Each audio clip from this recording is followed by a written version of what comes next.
On September 12, 1993, the Claps family made preparations for a Sunday getaway at a cozy cottage in Tito, a peaceful town far from their bustling hometown of Potenza, Italy. Accompanied by their parents, Antonio and Filomena, was their 20-year-old son, Luciano. They eagerly awaited the arrival of their eldest son, 24-year-old Gildo Claps, and their younger daughter, 16-year-old Elisa Claps. The plan was for Elisa and her friend, Eliana D. Silas, to attend a church service in the town center before joining the rest of the family for lunch at the cottage. However, as time passed and the girls failed to return, Gildo grew increasingly concerned. Elisa was known for her punctuality and would always inform the family if she was running late. Soon after, Eliana arrived at the door, assuming Elisa had already made her way home. To everyone's surprise, Elisa was still missing. Worried, Gildo ventured into the town center in search of his sister. Despite the crowd near the church, Elisa was nowhere to be found. By 2 p.m., when Gildo and Elisa had still not returned, the rest of the family decided to return to Potenza to investigate the situation. They were shocked to discover that Elisa had gone missing. Gildo turned to Eliana for a detailed account of his sister's activities that morning. It was during this conversation that Eliana admitted she had not been entirely truthful. They had not attended the church service as planned. It had merely been an excuse for Elisa to meet with a 21-year-old dental technician student named Danilo Restivo. Despite coming from a respected family, Danilo was often the subject of ridicule, particularly from girls. Elisa, being a compassionate person, sympathized with him. However, she had made it clear that there could be no romantic involvement between them. On that particular day, she reluctantly agreed to meet him due to his insistence on presenting her with a gift to celebrate her success in passing her exams. Elisa and Danilo made arrangements to meet at the church precisely at 11:30 a.m. As the service concluded, Eliana patiently waited outside and unexpectedly bumped into another friend, Angelica. Unaware of Elisa's departure from the church, the girls assumed they had simply missed her amidst the bustling crowd. Since Danilo was the last person to have seen his sister, Gildo contacted him at home, demanding an explanation. Danilo clarified that their meeting lasted a mere 15 minutes, during which they conversed while seated at the altar. Subsequently, Elisa left the church while Restivo remained behind to engage in prayer, marking the final instance he laid eyes on her. Concerned by Elisa's prolonged absence, her brother Luciano personally visited Restivo. Danilo appeared visibly anxious and evasive in his responses. Luciano observed a substantial bandage on Danilo's left hand and inquired about its cause. Restivo explained that he had tripped at a construction site, resulting in the injury. He reiterated his lack of knowledge regarding Elisa's whereabouts. Elisa's family promptly reported her disappearance to the police, urging them to question Restivo.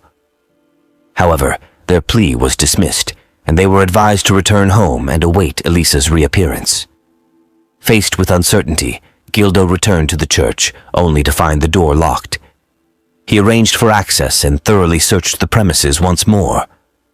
Behind the altar, he discovered another locked door leading to the church's upper floor.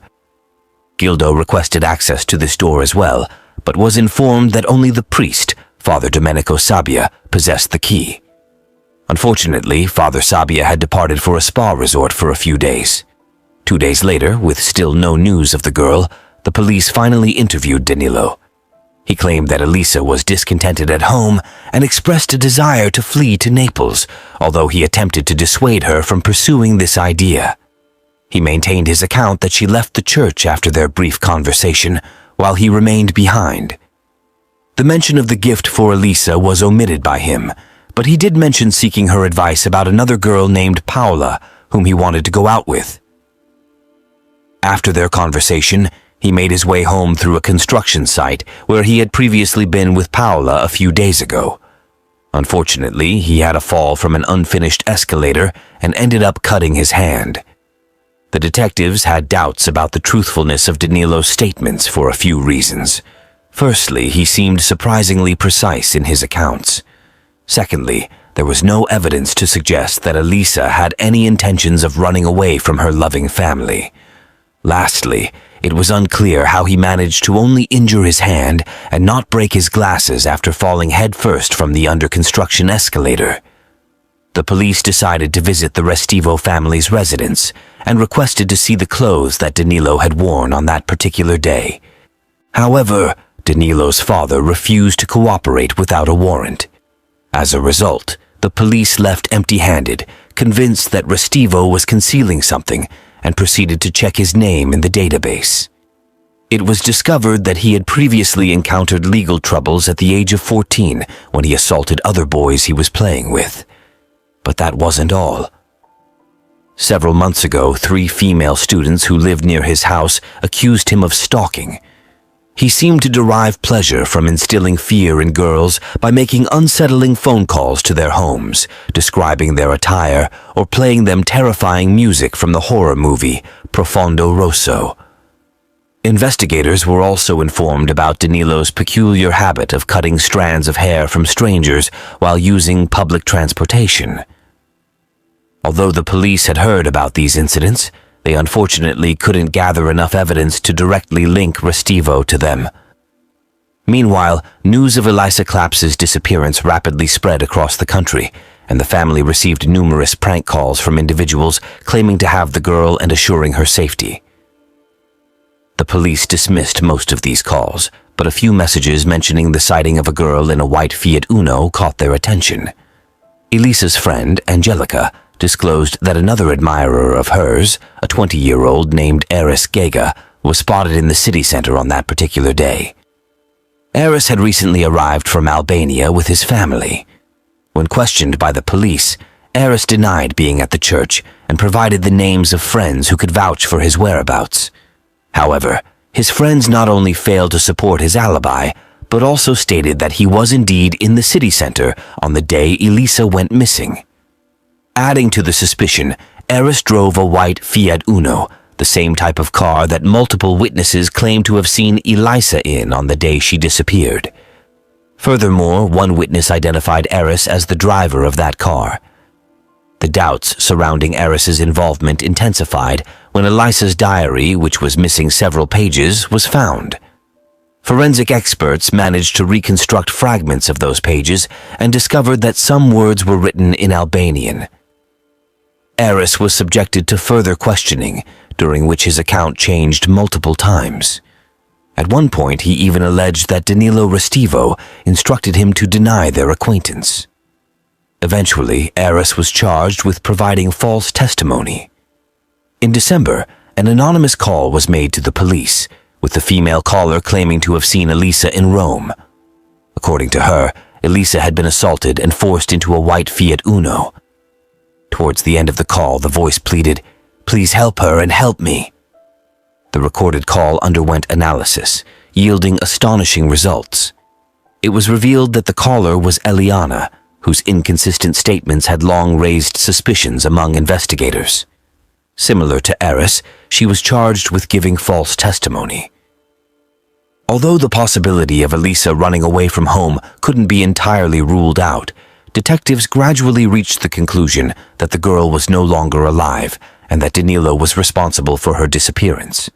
He might have coerced other acquaintances of hers into providing false information to the police, but since there was no body, they had no grounds to charge him or any other suspect with anything other than false testimony. However, the Claps family firmly believed that influential individuals, including friends of Danilo's father and the priest from the church where Elisa went missing, were protecting the reputation of their daughter's killer. Father Domenico Sabbia, in particular, prohibited anyone from entering the church premises and refused to allow a box to be placed inside the building where people could anonymously leave notes with information about Elisa, despite other churches readily agreeing to it. He even attempted to deny any knowledge of Danilo, but this was quickly disproven when a photograph emerged showing them together on Danilo's 18th birthday. Based on all the evidence gathered, Danilo Restivo was eventually arrested for providing false testimony. He was found guilty and sentenced to 20 months in prison. After the trial, Gildo was astounded by the judicial system, questioning how someone could be convicted of false testimony without being compelled to reveal the entire truth. Nonetheless, Danilo served half of his sentence and was released, as the police had no further charges against him. Ileana and Eris were not found guilty of perjury by the judge, as they supposedly gave false testimony not to hinder the investigation, but out of fear for their own lives. On the second anniversary of Elisa's disappearance in Potenza, various rumors circulated, such as her being in the clutches of the mafia, having a secret relationship with a priest, or being sold by human traffickers. The family faced constant harassment from individuals demanding money in exchange for information about the girl. Despite the challenges, Elisa's relatives actively encouraged public interest in the case, and with the rise of the internet, they established a website to provide updates on the investigation. On April 23, 1999, an email purportedly penned by Elisa surfaced on the website. In the message, she disclosed her departure from Potenza and disclosed her new residence in Brazil. Expressing remorse for the distress she caused her family, Elisa clarified that her departure was driven by unhappiness and was intended to be permanent. She emphasized that the email would serve as her final communication to her family. Despite Filomena's fervent hope that her daughter was safe and content, her sons harbored doubts, noting Elisa's departure without financial resources or travel documents. In a bid to uncover the truth, they enlisted the services of a private investigator to track the email's internet protocol address, only to ascertain that it originated not from Brazil, but from an internet cafe in Potenza. The cafe staff cooperated by providing a roster of patrons present on the day in question, revealing that Danilo Restivo was among them at the time the email was dispatched. Prompted by this revelation, Elisa's family promptly alerted the authorities and urged for Danilo's interrogation, suspecting his involvement in a scheme to mislead them into abandoning their quest for Elisa. Regrettably, they were informed that the investigative efforts had reached a standstill, leaving them with no further recourse.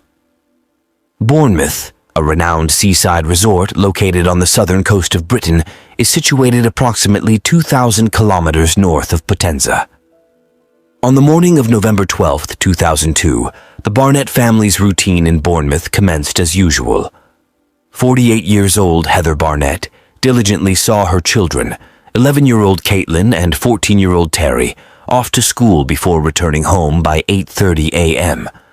Heather's customary ritual included savoring her morning cup of tea before embarking on her work-from-home duties, specializing in crafting bespoke curtains, pillowcases, and similar items. This day proved no exception, with a steady stream of orders awaiting her attention. Upon returning from school a few hours later, Terry and Caitlin were unsettled to find the front door unlocked. Their concern deepened as they knew their mother was home, evident from her parked car and the radio playing. Despite calling out to her, there was no response. Caitlin hesitated to enter the bathroom during their search, prompting Terry to join her. After knocking yielded no reply, they cautiously pushed the door open, revealing a harrowing scene, their mother lying on the floor, clearly the victim of a brutal crime. Terry swiftly called emergency services and guided his distraught sister outside to await the arrival of the ambulance and police. Coincidentally, a neighbor across the street was parking their car and noticed the two distressed children. Showing compassion, they invited the children into their home, providing reassurance and a sense of safety during the ordeal. Upon arrival, the police noted the absence of stolen items and signs of forced entry. It became evident that the crime transpired soon after the woman's children left for school. Luminol testing unveiled size 9 shoe prints, leading from the bathroom to the woman's workshop, abruptly vanishing midway. This suggested the perpetrator changed shoes, likely bringing clean footwear to swap after committing the crime.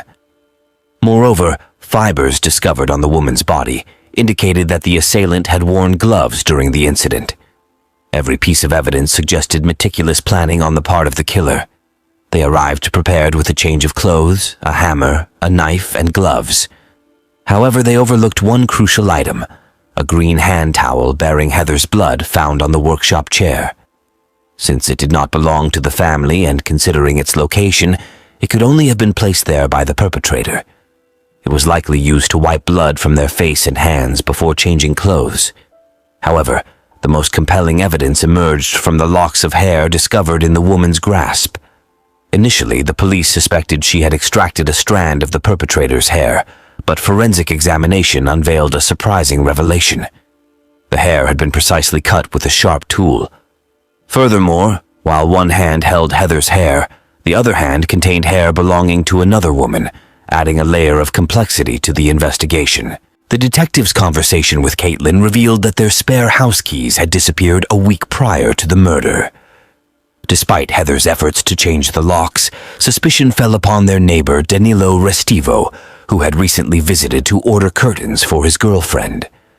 Known as Danny to the children, Danilo had relocated to Britain in May 2002 with his Italian partner Fiamma Marsango, whom he met online. They both resided directly opposite Heather Barnett's house. Upon immediate police arrival at the crime scene, Danilo provided an alibi, asserting attendance at classes in a computer center after taking a bus. His alibi appeared sound, bolstered by his bus ticket and the center's registration log. However, when an officer returned to collect DNA samples and inspect Danilo's footwear, they found his sneakers soaking in bleach. Despite his explanation of cleaning them, the detective seized the shoes, suspecting potential evidence tampering. Despite the sneakers not aligning with footprints found in Heather's house, Danilo's dubious behavior prompted further investigation, ultimately yielding a significant revelation after his name was run through a database. Restivo's prior involvement in a criminal investigation resurfaced, dating back over a decade ago in connection with the disappearance of Elisa Claps, a young Italian girl. Upon re-examination, investigators found Restivo's alibi to be less credible than initially portrayed. Alterations to his registration time in the computer center's logbook from 10:28 to 9:28 were executed clumsily, raising doubts. Although he possessed a bus ticket with the specified travel time, the possibility of him disembarking and returning to Heather's house remained plausible. Furthermore, surveillance footage captured a figure resembling Restivo crossing the road near Heather's residence at 9:24 a.m. Regrettably, due to poor video quality, precise identification proved elusive. Nevertheless, Restivo found himself once again at the center of suspicion, yet the evidence against him remained circumstantial. Collaboration with authorities in Potenza revealed Restivo's peculiar penchant for cutting locks of hair from unidentified girls, bolstering investigators' conviction regarding his potential involvement in the crime. In April 2004, law enforcement initiated surveillance on Danilo Restivo, uncovering another troubling pattern of behavior. Restivo frequented a secluded park near Bournemouth called Throop, where he would clandestinely observe girls jogging or walking their dogs from behind bushes. On May 12th, despite the warm weather, he was observed in the park wearing multiple layers of clothing, including waterproof pants, gloves, sunglasses, and a hooded sweatshirt concealing his face. His actions raised significant concern among police, who feared the potential for another murder.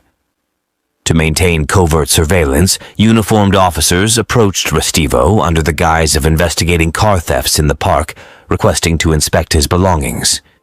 During this encounter, police discovered what they described as Restivo's murder kit, containing a ski mask, scissors, gloves, wet wipes, garbage bags, and a large knife. Despite the alarming discovery, Restivo remained composed, offering an explanation that he had found the knife in the grass and intended to prevent children from harm. When questioned about his presence in the park, he claimed to be collecting insects for his pet lizard. Despite the plausibility of his explanation, police remained unsettled by his behavior. Faced with a lack of concrete evidence, investigators opted to shift tactics and solicit public assistance. Their objective was to identify the owner of the hair strands found in Heather's hand. Through a coordinated effort with the media in both Britain and Italy, authorities received numerous reports from girls who recounted incidents of having their hair cut in public transportation settings, particularly in Britain, since Restivo's relocation to Bournemouth in 2002. Although all the girls provided DNA samples, none matched the hair strand recovered at the crime scene. For a period, the investigation hit a standstill until 2007, when advancements in technology allowed for reanalysis of the hair strand. This new technique revealed that the hair belonged to a girl residing in the UK who had recently traveled to Valencia, Spain, and later to Tampa, Florida, before her hair was forcibly cut.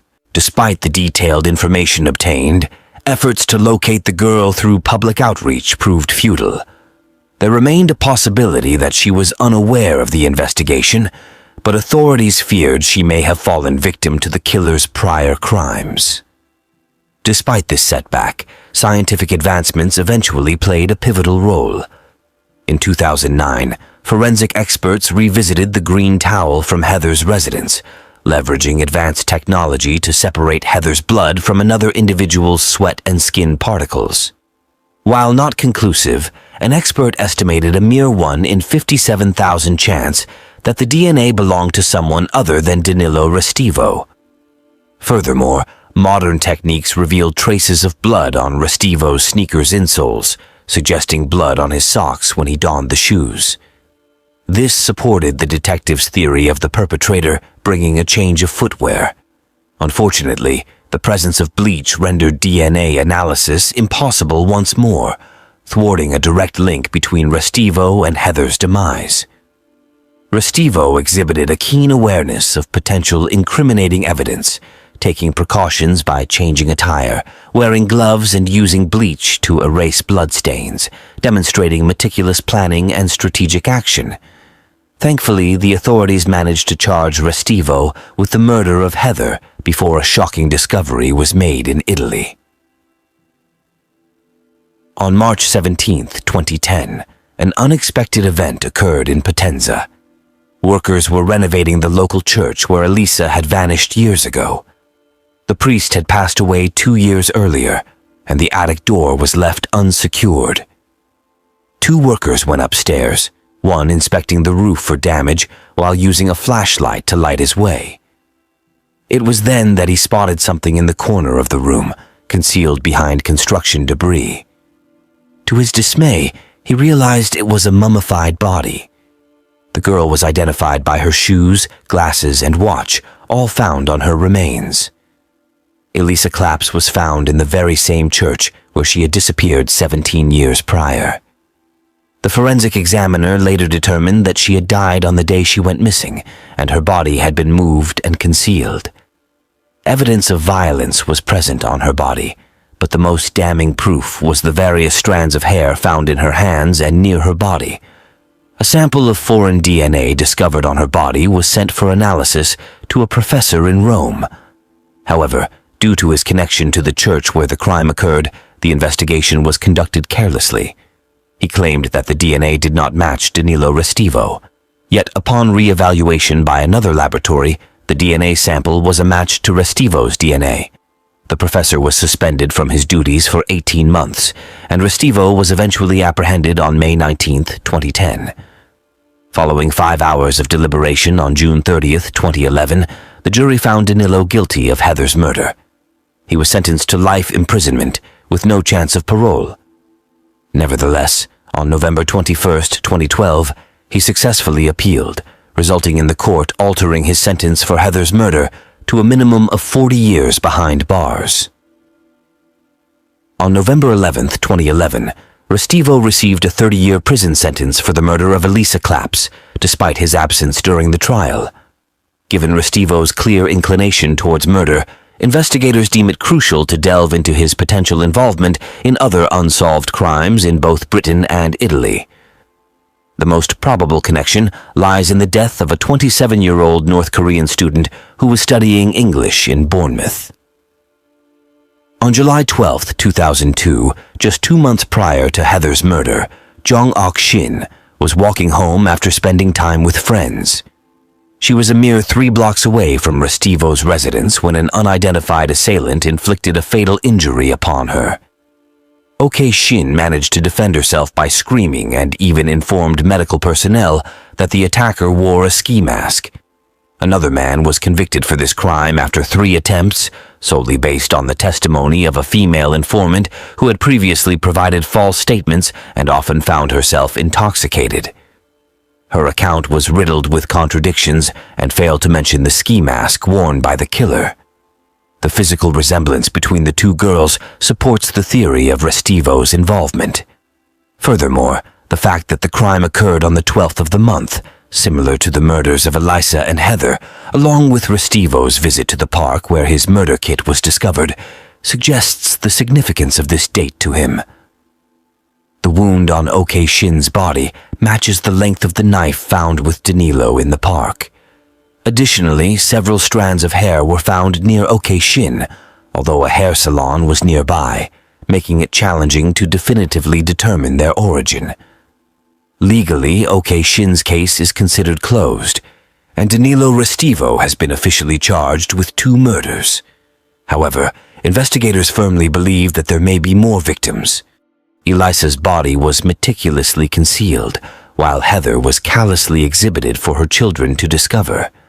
Analysts suggest that this signifies a progression in the perpetrator, revealing an inability to cease his actions independently. Unlike conventional serial killers, he was viewed as an aberration, a madman who deviated from the usual characteristics of a ruthless, malevolent, unrestrained murderer. Rather, he was an individual who genuinely experienced regret and desired to be incarcerated indefinitely in order to avert harm to others. Despite his pleas for assistance, he received no response.